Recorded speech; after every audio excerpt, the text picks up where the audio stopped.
So I watched a few anime movies recently and thought I'd throw them together into a video. Here we go. One of the movies I watched was 5 centimeters per second, and it was just okay. The animation was nice, and I thought the whole first act was pretty good. The young romance felt realistically ignorant, hopeful, scary, and embarrassing. It was well paced, the music suited the tone of the scenes, and it left me with a fairly positive impression. This all shifted, however, with its second act. I won't say it was particularly poorly done, and it didn't leave me with a negative emotion exactly, but it really started to drag on at this point. Spoilers, I guess, so skip ahead if you care. The general idea is that there is a relationship between this kid and a girl who moves far away, but then it goes on to switching perspectives to a different girl who starts liking the guy after he moved to like an island or something, I guess. I found the main female character to be more interesting than the guy, but I didn't really feel like the perspective switch worked too well. Not much about the film at this point would need to be changed for this guy to just be an entirely separate character. In fact, I didn't even realize it was him for a while. For all I know, it is a completely different person. I'm pretty sure from my memory that it's the same guy. I think that's what it is. It's just, it was hard. Look, it just wasn't communicated very well, and I was forgetting a lot of what happened at this point, and I don't really want to watch it again. So yeah, it was fine. If you're curious, the dub wasn't horrendous, but not particularly good. A few weird line deliveries every now and then. Overall, I'd give it like a 6 out of 10, I guess. I don't know. It's not bad. I enjoyed the first part quite a bit. It was pretty. The title is a little stupid, but I mean, I guess it works fine. I guess I just don't really know why there was like spaceships involved. I don't know why the launches were important. I guess the setting, I guess they do that on islands. I just didn't really feel drawn to the themes or have that much interest into the characters for the majority of the film. It's not bad, but I wouldn't really recommend it to anyone. Another film I saw was Her Blue Sky. I actually enjoyed this one quite a bit, despite its immensely predictable plot, beats, themes, character actions, such on and so forth. The animation was nice and pretty consistent throughout the whole film, and the art style, while nothing all that special, was fairly atmospheric. I would say the setting, with being a small town in the mountains, helped out a lot with this. Good amount of color, but also a little bit dreary, if that makes any sense at all. I don't, it's in the script. I don't know what the fuck I meant by that. The overall plot, while predictable and nothing very special, was well done, and it is an overall tightly made movie. The characters played off each other well, and I can't really think of any superfluous ones. I guess I'll get into spoilers, so click ahead to the thing on the thing if you don't want that. Okay.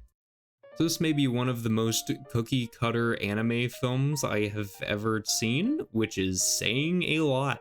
It's set in a small rural mountain town. The main conflict is between two sisters whose parents died when they were young. The older one cared for the younger one. Cue plot point where the younger one feels like a burden to the older, and the older one seems perfectly fine with the situation until the very end of the movie, where it's shown that she does want her own life. Supernatural element implemented. For some reason that's important for an anime film. I guess it's supposed to make it more interesting even when it's not. Now, as much as it seems like I'm dissing the movie, which like I am, I'd like to remind you that I liked it. The themes, while they have been explored to death in other movies, were addressed in a satisfying way. I will say though, it was kind of dumb how the adult redheaded guy, whatever his name was pushing this whole "you'll never meet your dreams in music" thing to the younger sister, despite him having been pretty successful. At first I liked how it seemed like he hated his job, but then it's revealed later that he debuted and was like doing well, so like what's the problem, dude? I did like how the younger and older versions of the guy were designed. They looked similar but quite distinct. I don't know, I feel like this is often screwed up. My biggest gripe is the apparently really necessary life-threatening conflict at the end. The sister gets caught up in a landslide for like no reason. There's a really good moment between the main guy and his younger self, conflict between the younger sister and her feelings for the younger version of the guy, and the struggle to make a good performance. But then all that grinds to a halt for this pointless life-threatening event. It's only there to give an excuse for the younger version of the guy to break out of the shrine he was trapped in because like love or something, and to have him fly around. I get it, you're animated and you want to make it seem all epic, but there's literally a line in the movie where the younger sister asks, "How is this happening?" And he says, "I don't know." And then 5 minutes later, it fucking ends. It was completely unnecessary. Not only that, but there was all this buildup over the big important concert they do at the end, and they didn't even show it. Did you run out of budget with the flying scene? It was very unsatisfying. Anyway, as much as it seems like I didn't enjoy this one, I was left with a positive impression. Nothing special, but I enjoyed myself. 6.5 out of 10. The last film I watched was Maboroshi. It was confusing? It's very hard to discuss this film, actually. The art style was nice, the animation was consistently pretty, but the score was fairly forgettable. It's the story and characters, you know, the most important part of a film, that I had some issues with. There is almost no chemistry between any of these characters. The plot is puzzling in pointless ways that make it really hard to follow, and the pacing was infuriating. The entire concept behind the film is weird, and I don't really know what it was going for. The dub was also not very good. The main character's voice annoyed the hell out of me, but maybe that's good, I don't fucking know. I kind of have to go into spoilers, so if you care about that, just skip ahead. So I have mixed feelings on the first part of this movie. I quite liked the weird boy friendship the main character had. Then the actual plot started and it began to fall off. So basically the steel factory or whatever blew up and then the whole town was cut off from the world. At first I thought it was like a Whittier, Alaska situation, like the town was cut off physically and couldn't get more resources, but no. It's eventually explained that they're frozen in space and time, but don't have any threat of losing food or anything. They have cars, where are they getting gas? The smoke dragons? Oh yeah, there's also magic smoke dragons that fill cracks in the sky for some reason. One thing I did like was how the time freezing was revealed. The main character, who looked like a junior high kid, was driving a car and made a comment on how it was the only liberty he's been granted as an adult. It was a nice way of communicating a passage of time without saying, "It's been 10 years, or having a title card or something. I appreciated it.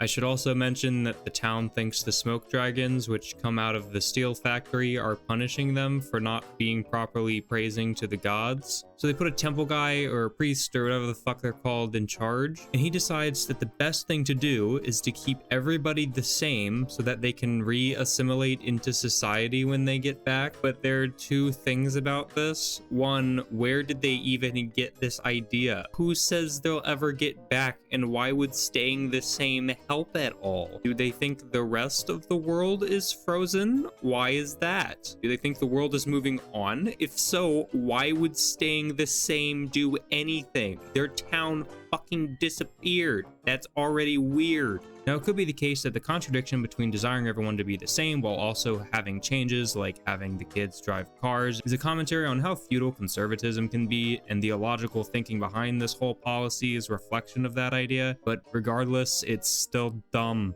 Oh, there's also a part of this film where people just get Thanos snapped, and it's never really explained. The first time it happens off screen with the main character's dad, and it was really hard to understand. See, there's a dad and also the dad's brother, and they look very similar. There's a scene where the dad talks to the son about art or whatever, which is apparently really important for the main character. It's never really explored that much. And then the dad goes back to working at the steel factory, and the main character's like, "And we never saw him again." But this wasn't alarming to anyone. No one is freaking out about this. What do they know about what happened? Do they think he died? Anyway, almost right after this scene, the uncle shows up, and it made me question whether the dad ever existed. It wasn't until the end of the movie that I figured out that he was snapped. The second instance of snapping occurs with a girl who likes the main character. She gets turned down and then just fucking dies. I laughed out loud. It's not like she's a spirit and this is like purgatory and she came to terms with anything. She was super sad and just dipped. This is the other really confusing part of the plot. See, you think they're all in purgatory, but no, they're just like weird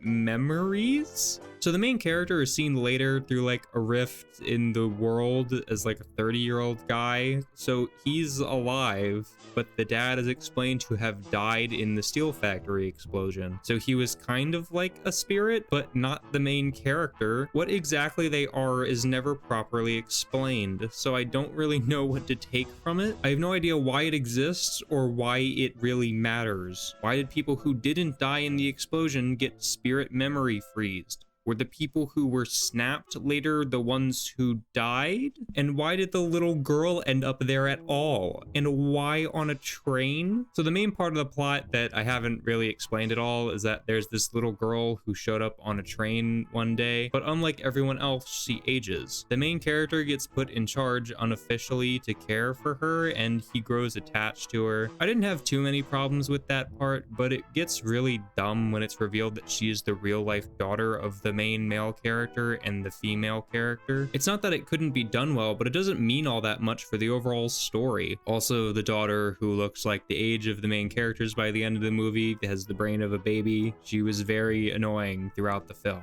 Also, she wanted to fuck her dad. I'm not gonna talk about that part. The biggest issue I have with the characters is the main romance between the guy and girl. They don't really have chemistry, despite the film really insisting that they do. There's no hint of romance, despite the film constantly insisting that there is. At the start of the film, the main guy interacts with a chick, and it's clear she's the main love interest, and they continue interacting as they care for the little girl as much as you can call it care, but they essentially have no positive interaction. I can see why the main guy might have a thing for her, since she's like the only person he ever seems to talk to, and I guess the girl is an outcast, so maybe that's why she has the thing for him, but their romance really just comes out of nowhere. They find out they're the daughter's parents and argue over their feelings at a restaurant or something, and it seems like their love is a fated situation, which is really dumb. They're married in the real world, so of course they like each other in the fake world. That's just fate.